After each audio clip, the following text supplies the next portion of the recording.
মানা লাগবে না।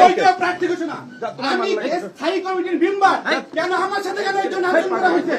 এই পার্টির সর্বপ্রথম গ্রেফতার আমি, আমার সাথে কেন আমার না আইনতাদের সাথে বৈষম্য করা হয়েছে? অবৈধ প্রার্থী ঘোষণা মানি না, মানব না। আমার যে সিনিয়র নেতা কে পার্টিতে না, এইটা অন্যায় করা হয়েছে। কোন প্রার্থীর কার্যকর্তা করা হয়েছে না, মানা হবে না। আপনারা বৈষম্যের কথা বলে আপনারা বৈষম্য করেন। সর্বপ্রথম গ্রেফতার 18 সালে এই ভিডিও মানুষ ছিল না, মানুষ জানে না। আপনারা পরিকল্পিত ভাবে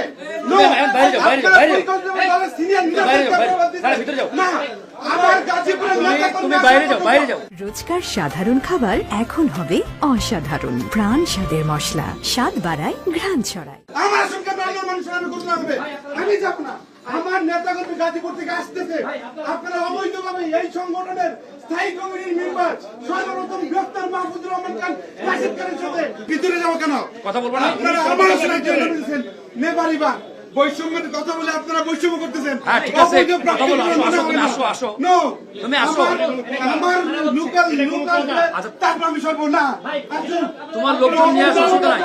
করতেন আচ্ছা, এই আমি রিমান্ডে ছিলাম, আপনার সাথে রিমান্ডে থাকি না। তোমাকে মেয়র করা হবে। এই মাহবুব,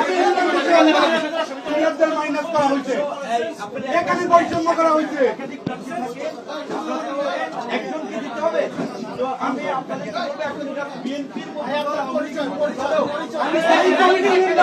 স্থায়ী কমিটির মেম্বার সর্বপ্রথম বানাইছি।